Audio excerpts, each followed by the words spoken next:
Assalamualaikum warahmatullahi wabarakatuh. Balik lagi di channel ini. Nah, untuk kali ini saya bakal bahas tentang prediksi soal yang mungkin akan keluar di UTBK tahun 2020.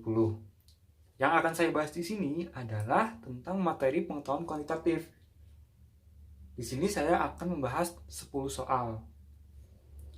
Tapi sebelum kita mulai pembahasan kali ini, boleh nih teman-teman bantu subscribe channel ini agar teman-teman bisa selalu update dengan channel ini. Kita langsung aja ke nomor 1. Di sini kita punya X sama dengan 1/43 kurangi 1/45 dan Y sama dengan 1/41 kurangi 1/47. Nah, ini mana nih yang lebih besar? Atau mungkin sama aja. Sebenarnya kalau soal kayak gini kalian gak perlu hitung. Pahamin aja di sini. Kalian bandingin. Ini sama ini besaran mana? Jelas besaran 1/41. Karena kalau pembaginya kecil, pasti kan hasilnya besar. Karena sama-sama satu atasnya. Nah, ini sama ini besaran mana? Besaran yang ini. Sama logikanya. Artinya, kalau misalnya kita analogiin, bandingin ini sama ini, misalnya kita ambil, ini analognya sama, misal, 4 kurangi 8. Nah, ini sama ini kan besaran ini ya. Anggap aja kita 5 di sini. Nah, ini sama ini besaran ini, artinya 5 kurangi misalnya deh 6 gitu. Artinya berapa di sini? 5 min 6 2, 4 min 8 min 4. 5 min 6 min 1, sorry ya. Artinya Y lebih besar dari X. Ini analog ya.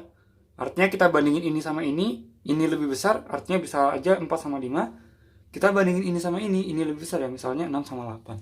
Atau bandingin angka yang lain juga nggak masalah. Persoalannya kedua, di sini kita punya 58,333 dan seterusnya gitu ya, sampai tak terhingga persen dari 892. Nah, kalau teman-teman lihat nih, ini sebenarnya gampang atau susah? Gampang. Tapi kalau misalnya pakai kalkulator, tapi masalahnya kita nggak boleh pakai kalkulator. Apakah kita kaliin aja 58,333 kali 892 bagi 100? Bisa juga. Tapi nanti bakal habisin banyak waktu. Nah, biar gampang gimana? Kita bikin pecahan sederhana. Ingat, yang perlu kalian ingat adalah di sini ada koma 3333. Ini sama aja kayak 25% ditambah 33,333%. Ya kan? 25% tambah 33,3333 dan seterusnya ya. Artinya 25% itu berapa? 1/4 ditambah 1/3 sama dengan, kita samain penyebutnya jadi 12, 7/12 dikali 892. Nah, 12 sama 892 ini 1, ini 71, tinggal kaliin deh. 497. Oke, gampang kan? Gampang. Nomor 3, di sini kita punya suatu deret angka. Nah, gimana cara yang efektif buat ngerjain ini? Sebenarnya kalau misalnya kalian bisa lihat langsung polanya, bisa langsung ngerjain, tapi di sini aku bakal kasih tahu gimana cara berpikirnya. Sekarang kalau misalnya kayak gini, kita lihat angkanya itu cenderung naik semua atau naik turun atau gimana. Sekarang di sini kita lihat angkanya cenderung naik gitu ya. Tapi kalau misalnya kita coba gak lengkap, maksudnya tuh dari 1 ke 2 langsung gitu ya. 1 ke 2, 2 ke 2, 2 ke 6, 6 ke 6, ke 11, ke 24. Ini plus 1, plus 0, plus 4, plus 0, plus 5, plus berapa di sini? 13. Ini dia sih awalnya ada polanya ya, 1, 0, 4, 0, 5, tapi di sini nggak 0 ternyata. Artinya kita nggak bisa pakai yang ini. Kita coba yang lain, kita lengkap 1 namanya. Lengkap 1 tuh maksudnya 1 angka dilewati. Misal dari 1 ke 2, 2 ke 6, 6 ke 24. Terus 2-nya ke 6, 6-nya ke 11, 11-nya ke X. Ini 24-nya ke Y. Sekarang dari 1 ke 2 bisa plus 1 ya. Misal plus 1, 2 ke 6 plus 4, 6 ke 24 plus 18. Nggak ada polanya kan? Misalnya lagi 1 ke 2 bisa juga kali 2. 2 ke 6 kali 3, 6 kali 2, 6 ke 24 kali 4. Nah, di sini kan kelihatan polanya. 2, 3, 4, habis itu kali 5. Dapatnya Y-nya adalah 120. Sekarang yang di atas 2 ke 6 kali 3 bisa. Tapi 6 kali 11 nggak dikali kan, berarti ini mungkin aritmatika biasa. Plus 4, nah plus 5, dan di sini udah kelihatan plus 5 plus 4 plus 5 berarti plus 6. Berarti X-nya adalah 17. Jadi X, Y-nya adalah 17,120 gitu. Oke, di sini kita punya suatu persegi dengan luas sama dengan S kuadrat. Aku misalnya di sini panjang sisinya S dan S. Tapi kita pengen luasnya dinaikin sebesar 96%. Artinya kita punya persegi baru. Ini kan awalnya ya, ini pada akhirnya yang setelah dinaikin sisinya kan berubah ya, biar luasnya naik, S aksen sama S aksen. Nah, ini luasnya sama dengan 1,96 S kuadrat. Gitu kan? Nah, sekarang yang ditanya adalah keliling persegi yang baru itu naiknya berapa dari keliling yang awal. Nah, keliling yang awal itu berapa? 4S. Sekarang kita lihat keliling yang akhirnya berapa. Nah, luas di sini adalah S aksen kuadrat sama dengan 1,96 S kuadrat. Artinya S aksennya sama dengan akar 1,96 S kuadrat. Nah, S aksennya berapa? 1,4 S. Ini artinya keliling yang kedua, ini kan keliling 1, 2, 1, 2, 2 sama dengan 4 kali 1,4 S sama dengan 5,6 S. Artinya di sini kita bandingin sama keliling 1, awalnya 4 jadi 5,6, berarti delta K-nya sama dengan 1,6 bagi 4 kali 100% sama dengan 40%. Lanjut ke pertanyaan nomor 5. Nah, kalau dilihat-lihat ini gampang apa susah? Gampang kalau pakai kalkulator. Tapi di sini kan nggak boleh ya, sama kayak tadi sebenarnya. Tapi ada triknya nih buat ngerjain ini. Ini bukan cara cepet, tapi cara yang paling efektif buat ngerjain kayak gini tuh gimana gitu ya. Pertama, dari angka-angka yang ada, oke nih kita udah ngurutin angka terkecil sampai terbesar. Nah, gimana cara nyari rata-rata yang gampang? Nanti kita lihat dulu. Angkanya itu dari 77 sampai 91. Dan medianya tuh di 82 sama 85. Tengah-tengahnya tuh kan di 82 sama 85. Nah, kita anggap aja rata-ratanya adalah 82. Di tengah-tengah kan medianya ya. Bisa 82, 83, dan seterusnya. Sebenarnya aku misalin aja rata-ratanya ganti 82. Artinya kalau rata-rata kan 12 data, masing-masing data itu artinya nilainya sama dengan 12 kan. Itu perkiraannya kayak gitu. Caranya gimana? Di sini 77. Berarti kurang berapa? Ke 82 kurang 5. Ini min 5. 78 ke 82 min 4, 79 min 3. Terus 79 lagi min 3. 80 min 2, 82 berarti 0 ya. 85 plus 3. 86 plus 4, 87 plus 5, 88 plus 6 plus 8 plus 9, habis itu ya plus 9. Kan itu ya. 91 kan plus 9. Artinya di sini apa? Ini sebenarnya adalah kan artinya kan kita udah buat 82 semua. Artinya ini ganti 12 karena datanya ada 12 kali 82 ditambah totalnya ini berapa? Totalnya ini adalah 5, 4. Di sini ada 5, di sini ada 4, di sini ada 3. Kita cari juga. 3, 4, 5. Terus di sini ada min 3, min 2 kan totalnya 5 ya. Ini sisanya 1. Artinya tinggal sisa 12 kali 82 ditambah 1 tambah 8 tambah 9, 18 dibagi 12. Gitu. Artinya ini sama ini kan hasilnya adalah 82 ditambah 18 per 12, 1,5. Jadi rata-ratanya adalah 83,5 gitu caranya. Lanjut di nomor 6 ini kita bicara tentang kombinatorika. Nah, kalau misalnya teman-teman belum terlalu paham sama kombinatorika, sebenarnya saya udah buat video pembahasan materi dan latihan soal di video sebelumnya. Jadi kalian bisa lihat dulu, habis itu kita lihat lagi pembahasan untuk soal yang ini. Itu lanjut ke nomor 6. Di sini kita punya 10 pria, 10 orang. 10 orang terdiri dari 6 pria plus 4 wanita. Kita bakal ambil 3 orang yang akan dijadikan ketua, wakil, dan sekretaris. Nah, peluang untuk mendapatkan wanita sebagai ketua tuh gimana? Kalau peluang,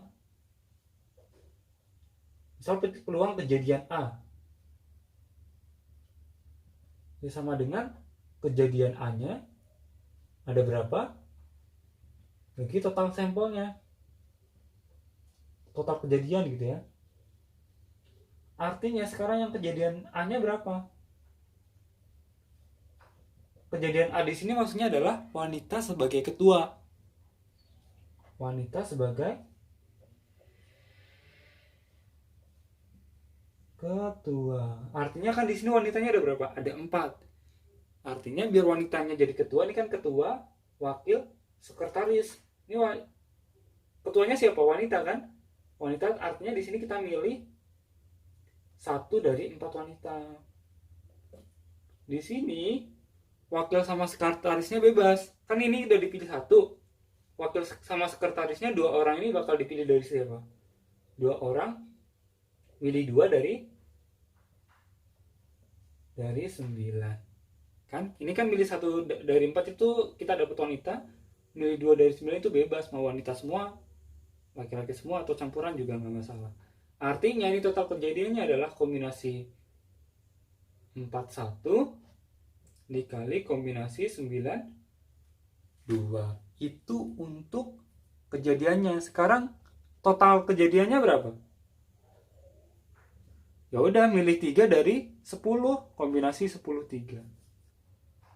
Artinya kita bakal dapetin peluang sebesar kombinasi 41 dikali kombinasi 92 dibagi total kejadiannya adalah kombinasi 10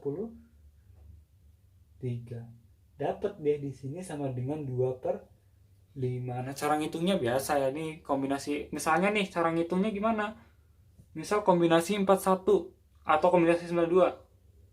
Kan rumusnya adalah 9 faktorial bagi 9 min 2 faktorial kali 2 faktorial sama dengan 9 kali 8 kali 7 faktorial per 7 faktorial kali 2 kali 1. 7-nya coret, 2 sama 8-nya habis 1, 4 kali 9. Dan seterusnya ini tinggal masukin aja. Nanti coret-coret sampai ketemu 2/5. Oke, nomor 7. Di sini ada 7 orang, yaitu 1 bos dan 6 orang anggota. Mereka bakal duduk di suatu meja bundar dan 2 di antara mereka harus dipisahkan. Nah, gimana caranya kalau misalnya kita nyusun 7 orang gitu ya, tapi di meja bundar banyaknya susunan berapa? 7 min 1 faktorial sama dengan 6 faktorial. Tapi di sini di susunan ini kan pasti ada 2 orang tadi ya. Misalnya 2 orang AB-nya misalnya nih. Ada 7 A, B, C, D, E, F, G. Misalnya yang perlu dipisah tuh ini. Harus dipisah.